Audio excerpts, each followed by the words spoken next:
Yeah, go ahead. It's winner take all time in the NBA, NHL, and FanDuel is giving you a shot to bring home a big win of your own. Right now, new customers get $150 in bonus bets with any winning $5 bet. That's $150 to bet on, spreads, money lines, player props, and more. Visit FanDuel.com/UCSS and make every playoff shot count. FanDuel, America's #1 sports book. All right, let's jump to it. Last night, that's what it's all about, boys. Yep. NBA playoff games. The first 4 games of the series, let's face it, they were terrible games. The Cavs smoked the Magic in the first 2 games. The Magic smoked the Cavs in the next 2 games.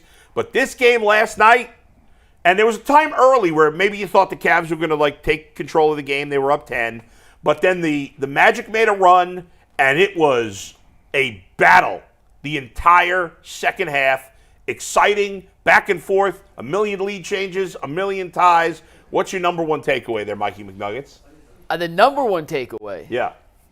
And besides, obviously, that they won. Yeah, and not to piggyback off what you said, but you sit through 82 games of the regular season to get to moments like we had last night. Because last night was one of those atmospheres at Rocket Mortgage Fieldhouse, one of those games that we're going to remember for a long, long time. And I know you're going to see some highlights as Earl throws up. We're going to break down some of the plays in a little bit. But you had different people contribute at different times. Yeah. And I think that's what made last night's win so miraculous and so special. The first quarter belonged to Darius Garland, 17 points in the first quarter, 3 of 3 from 3.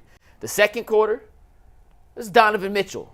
Now, it wasn't his best quarter. He had 14 points in the fourth quarter alone. But in the second quarter, the Cavs offense struggled. 33 points in the first, 15 in the second. And most of them were in the first, 6 minutes. And a lot of that was the Donovan Mitchell effect. If it wasn't for Donovan in the second quarter, their offense would have been equal to Game 4's third quarter with 10 points. Right. The third quarter was the Max Strus quarter. 3 threes in the quarter. He takes a giant charge from Paolo Banchero. And then the fourth quarter was Evan Mobley with the block and the dunk, which we'll break down in a sec. Different guys contributed at different times. And then Marcus Morris, obviously, coming in without Jared Allen in the lineup. Yeah. You got contributions from everybody in this game. It wasn't just one guy start to finish. And the fact that they all came together, they took Orlando's punches and countered with their own. The game got back and forth, out of balance. Cavs led, Magic led, Cavs led, Magic led. And they always had an answer. Yeah. And they didn't have an answer at all in Game 3. And in Game 4, when Orlando threw those same punches, they folded. So to see Cleveland come back in front of the home crowd, make the necessary adjustments to pull out a win like that, is a really, really, really good sign moving in the right direction. G, you were killing the Cavs after Game 3 and 4, deservedly so. They showed some toughness and some fight yesterday. How you feeling now? Listen, I think the bar is set really low when we just want to say it's toughness. And so you're not buying that they show toughness? Oh, they show some toughness, but you're supposed to show that all the time. All right, fair. That's fair. That's the bare minimum. Okay. I like the fact that they won at home. The game was close. There was a time where it looked like they could have lost that game. Paolo Banchero was playing like the best player on the court. He was cooking. He was the best player last night. And he was the best player last night. Yeah. And I thought, after a while, I looked at it, Donovan Mitchell had a couple plays. He missed a layup, then he got the ball taken from him. That was tough. Paolo Banchero kept hitting big-time shots.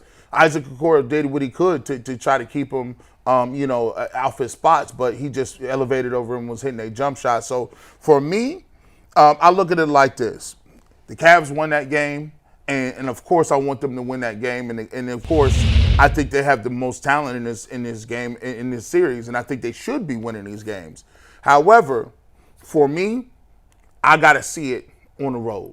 Yeah. I got to see it in Orlando. And I think Spider Mitchell said it best. He said, listen, we didn't do nothing. We did what we were supposed to at home. Yeah. That's what we were supposed to do. We got to go take care of business on the road. I like that mentality. I will say this. I got to, be fair. I think Darius Garland had the first quarter that I think he needed to have for the team to win. 17 points in that first quarter. He came out and gave them the energy. And then, even though Mobley wasn't really scoring late, I think he has the big block that really sealed the game. And for me, I think Mobley, sometimes we look at it as strictly offensive because we are offensive-minded people. we forget how good he is defensively. You go back and you look at some of those plays down the stretch against Paolo Banchero. He was the only guy that could stop Paolo Yeah. down the stretch. Right. Well, he was contesting. Stop was not the right word. He slowed him down. Slowing him down. And then he got the big block at the end. And it just goes to show you he can affect the game more offensively than just offensively. He did his job defensively. And so, good win. I'm looking forward to seeing if they can bring that same type of energy and execution in Orlando. You know, the one word to me that sums up that game yesterday was team. Yeah. You mentioned it. There was no one superstar in that game. Darius Garland, his 17 points in the first quarter is the most ever scored in the first quarter of a playoff game by anybody not named LeBron. For the Cavs, sorry. Yeah, for for the the Cavs. Cavs. That's pretty impressive. Yeah. Now, he only scored 6 points the rest of the way, and we need him. You know, I hate to criticize him after he scored 23 points and got them off to a great start, but they need him to keep going. I'm not saying he's got to score 60. They switched. Orlando switched how they were guarding him, too. Right. I know we're going to talk a little more Darius in a sec, so I don't want to give it all away, but Yeah. him being aggressive off the top changes everything. Yeah. And it opened up stuff for other guys did. down the stretch. So because he wasn't scoring at the same rate he did in the first quarter, Right. it doesn't mean his impact wasn't felt the same No, way in the no. game. Overall, he had a good game. I would still like to. You start with 17 in the first quarter, get 30. Yeah, get 30. exactly. You know what I mean? Exactly. It's But, fair. but it's a minor criticism. That's fair. Funny thing, though, and I'll admit this, I admitted it on my live podcast after the broadcast, but at a halftime or early third quarter of this game, I texted our chat group, and I said, Max Strus sucks. You did. Because Max Strus, through 4.5 games in this series, had sucked. I called him an NAIA player that used to play in Minnesota. Yeah. I'm like, what? You got this guy. He's supposed to be the big playoff guy. He's been terrible for He 4.5 has finals games. experience. Right? Yeah. But he done nothing. And then in the third quarter, into the fourth, he goes bananas. He's made a million. He played good defense. He's passed. That pass he made to Mobley was huge. a great pass. The Garland pass to Mobley, I mean, that was fantastic. I have that coming up. So Yeah. We'll get to that was a promise. fantastic pass. But he made a bunch of big – because early in the game, not only was he missing, he was taking terrible shots. He's a guy that has to see if you go in to not get his – the dude is extremely confident. Even when he's, 3 of 17 before last night? Yeah. His confidence doesn't waver. But No. once he sees it, Yeah. go in just once. It's like a hitter. Yeah. You're in a slump. You hit one. Okay, now I could – he just needs one to go in. And he had the one in the first half. And it wasn't great. Missed a couple. Yeah. But he got to the lane. He drove. And then in the fourth quarter, there was a stretch. Orlando was up 3. Yeah. They never got up by Cavs- more than 3. No, but they were up 3. This was I marked this down in my notes as maybe not the most important two-play sequence in the game. I'm see what you're going to But- say. Yes. as important as anything, the Cavs turned the ball over. Right. Paolo Banchero with the head of steam. Now, when you're up these games, and especially if you're credentialed before a game, you get to go on the court, you see how big some of these dudes are. Some guys are listed at 6'8", they're like 6'5". Yeah. Paolo Banchero is legitimately all of 6'10", 240 pounds. That is a massive human being. Yeah. In transition, Max Strus takes the charge. That was tough. He's on the ground, huffing Yeah. and puffing. He looks like he's in pain. He should be. Just took a 240-pound dude's elbow to the chest.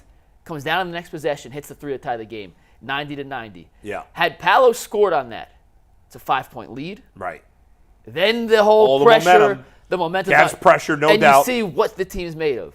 Yeah. It never got to that because Strus takes the charge, comes down, hits the 3. Yeah. And that little two-play sequence, taking a charge, hitting the 3 in the moments that matter, he has not been good enough through 5 games in totality. Yeah. But in the second half last night, that was exactly why you bring Max Strus. He earned his money in that second half. No doubt. You know who earned the minutes too? Marcus. Yeah. Marcus Morris. Senior. Put the senior on there. I mean, he gave him some toughness. With Jared Allen, we didn't talk about it yesterday because we didn't know Jared. That kind of felt like came out of nowhere. An hour before tip, he got put on the injury report. Yeah. I dug around. The Cavs don't know exactly when the injury happened, by the way. They said Game 4. I heard some other people it actually happened Game 1, then get re-aggravated in Game 4. The coaches, he played through it. Yeah. Coaches don't always know if it's a bruised rib. Like, it's not getting Right. put on the injury report immediately. You can play through it. Yeah. So when he's out, I don't know how you guys felt going into the game, but there was like an ominous feel before. Oh, yeah. With no Jared Allen, Yeah. how they going to go? And JB, to his credit, decided to go with a 1 big 4-out lineup instead of just inserting Tristan Thompson to fill Jared Allen's proverbial role. And Thompson stepped up. Morris played great. You got nothing from Karis LeVert. We'll talk about that in a little bit. Yeah. But the they bench took guys, Niang out of the rotation. Niang didn't play, and kudos to JB for finally making. Finally figuring it out. Took Listen, him 5 games, but when you saw, late than never. and I tweeted this, I said when you got Marcus Morris in the game, it's not just about how many shots he's gonna hit. Even though he hit 2 big threes, one of them in the fourth quarter with under 5 minutes, and it was like, oh goodness, you hit that in the corner? Okay. But the thing I like to see is, McNuggets, you know this. You know, when you playing defense, right? You need guys to bust cutters. You need guys to put forearms on guys. Well, you heard me last night in the postgame show. Yeah. You gotta all that cutting stuff, all that free setting picks. He came right in immediately and went right over onto your boy. What's his name with the cornrows? What's his I forget his name. Gary Harris. No. Wendell Carter Jr. Wendell Carter Jr. He come in giving him the wood immediately. Yeah. It's just a little knick-knack stuff. Boom, boom. And Wendell Carter Jr. was playing well. And he was playing well. And you need that physicality in order to get these dudes off you. Be on the offensive. Don't just be taking it. Yeah. And here's what's important, G, real quick. Yeah, go ahead. Marcus Morris and Tristan Thompson, those two in particular, do it every time they're on the court. And bench guys do it more because if you get called for a tic-tac foul, it doesn't matter if they pick up a foul. You take 5, 6, 7 elbows from those guys, it adds up. Yeah, it hurts. And it makes you think twice before running just an open, shallow cut to create space and create a little movement in the offense. So when they don't want to cut through the lane because it's just being, not invited, but there's no punishment for it, it's that thought. you just go. And when they don't, the offense gets stagnant. It's easier to defend. The game was very physical. The refs were letting it go. I thought the refs were bad last night, personally. And I'm never a complaint Bad about the in what refs way? guy. Because I thought there was way too much complaining about the refs. I thought it was a pretty one-sided whistle last night. And I never complain about the refs. Here's the thing. Like, they were whining about it on the broadcast. The Magic take the ball to the basket way more than the Cavs do. They're going to get more fouls. There were a few bad calls, but what was funny is when there was a bad call against the Magic, or against, in the Magic's favor, they would show the replay 18 times. Yeah, they never But show when there was a Cavs. bad call in the Cavs' favor, you don't see any replays of it. Here's the way I think about it. You can't worry about the refs. You got to go win the game. Referees are humans, and since the beginning of the time, referees have always rewarded the more aggressive team. That's true. You may get the whistle in the first half, but guess what? When that fourth quarter comes, they're not calling that. They're going to let you play the game. And when the Cavs get blown out on the road, and people see that, they're the more aggressive, right? Even Wagner is getting more calls. You know why? Because he's aggressive. That's right. That's right. And the refs are not cheating to give the Orlando Magic. Trust me, I'm not. I know you're not saying that. I'm just saying. But I want to go back to something you said a few minutes ago. That stretch where Strus took the charge, and then he makes the three. I felt like watching that fourth quarter as they went back and forth. Really, the whole second half kind of went back and forth. I never had a good feel for which team was going to win. Like I kept changing my mind back and forth. But every time the Magic took the lead, especially when they were up by 3 in that case, I was like, don't let this get to 2 scores. No. I was nervous about it because if it went to 5 or 6, I was like, this could unravel. And maybe it wouldn't have. Thankfully, we'll never know. But every time the Magic got the lead, the Cavs scored. Yeah. Every time. And they never let it get past 3. No, and it was right. Even if they didn't score the first time, they got it right back and scored the second time. And they would get a never stop. let it get past 3. And that's the resiliency we've been hoping to see. Yeah. And I just go back, and this is why Game 4 to me was so frustrating, was they come out, they play a good first half, right? Play a good first half. You're up 9 points at the end of the first. And Orlando threw one punch, and then you just kind of crippled. Right. And in Game 4, in the second half, when they scored 10 points in the third quarter, they were unable to generate any type of open look to stop the run. Yeah. And when you're in an offensive drought, 3, 4, 5 minutes, it's tough to play defense and lock in defensively. Sure. Possession in, possession out, possession in, possession. We're not scoring. But last night, and kudos to the guys on the court, and also kudos to the guys on the bench when they appropriately called timeouts and set up some good looks to get, the Cavs were able to negate any prolonged scoring droughts. Yeah. And when you're scoring, you play better defense. It's human nature.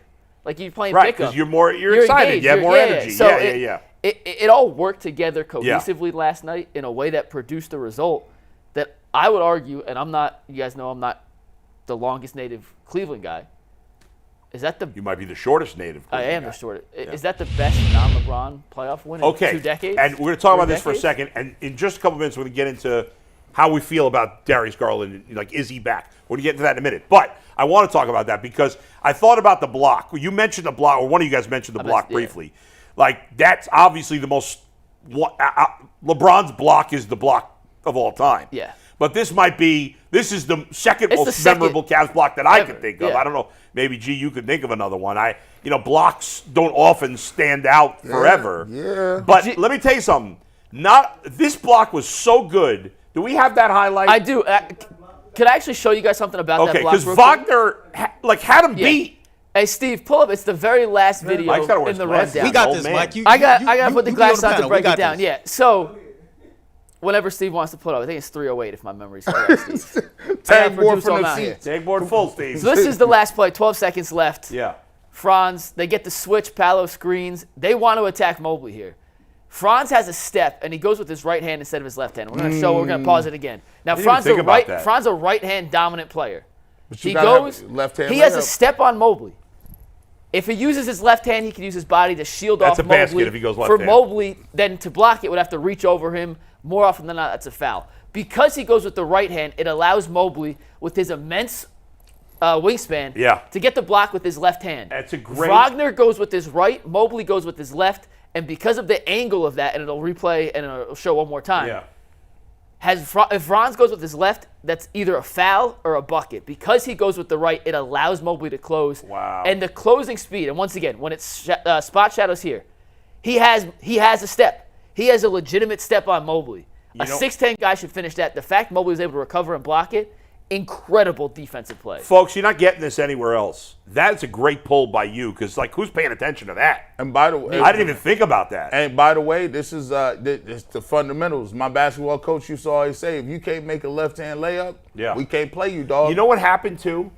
I think that he thought he had Mobley beat enough. Yeah, of course. That in his mind, he said, "Yeah, I could shoot it left-handed, but I got him beat. Yeah. Let's go to my strong hand to make sure."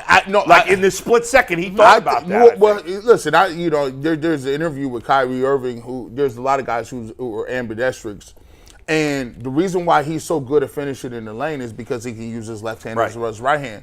In that time frame, it's the winning game, and you're like, listen.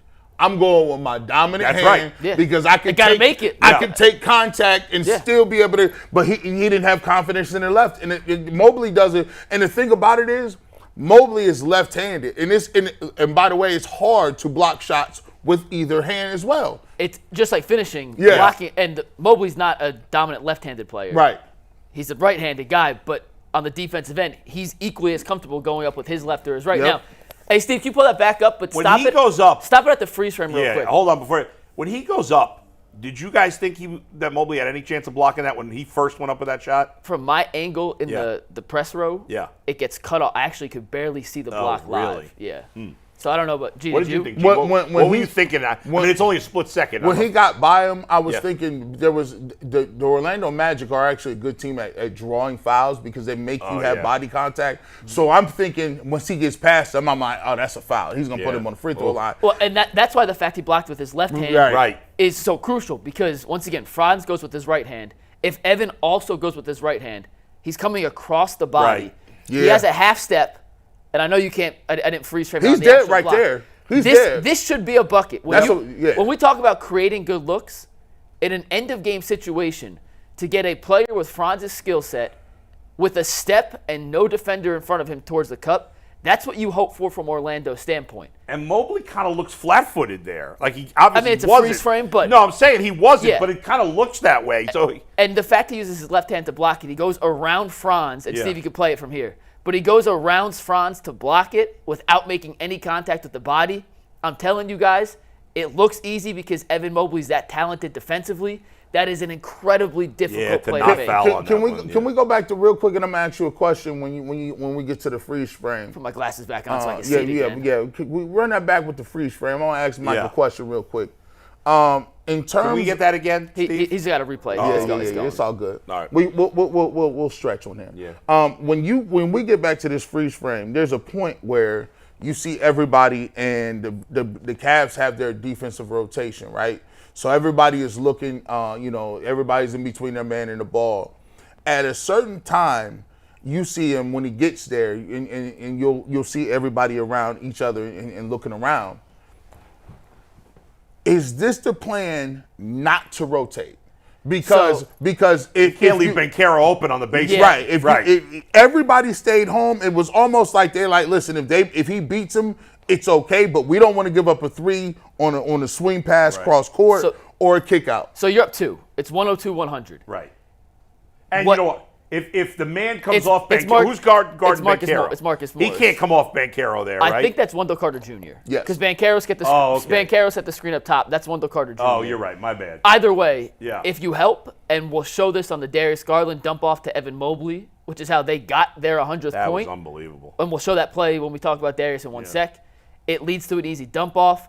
Garland's a better playmaker in those situations than Franz is, but if you step up, Franz is a good enough playmaker to dump that off to Wendell Carter Jr. for an easy dunk. Yeah. I think this is the right play to stay back and force him to make a contested layup over Evan Mobley because gotta of how trust good Mobley in Mobley that is. situation, And yeah. once again, that block, I cannot emphasize You're right, that's this Carter. enough. To use his left hand, and Franz should use his left hand. Point blank period, Franz should use his left hand here. You're an NBA player, use your left hand. You're probably either getting the foul call or making that layup. He goes with the wrong hand, but because of that, it opens the door for Evan to make an incredible athletic, instinctual play, Yeah. and that's how the Cavs end up winning the game. Let me ask you this. Did the Magic make a mistake there? Because Mobley was defending Banchero. Yes. So, and you had Morris defending Wendell Carter Jr.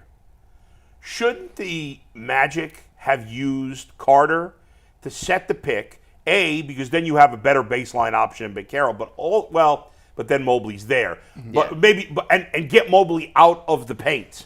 Like because it was Strus defending Wagner to start. Wagner. Yeah. Strus is not making that block, and even if they switched with Morris is not making that block either.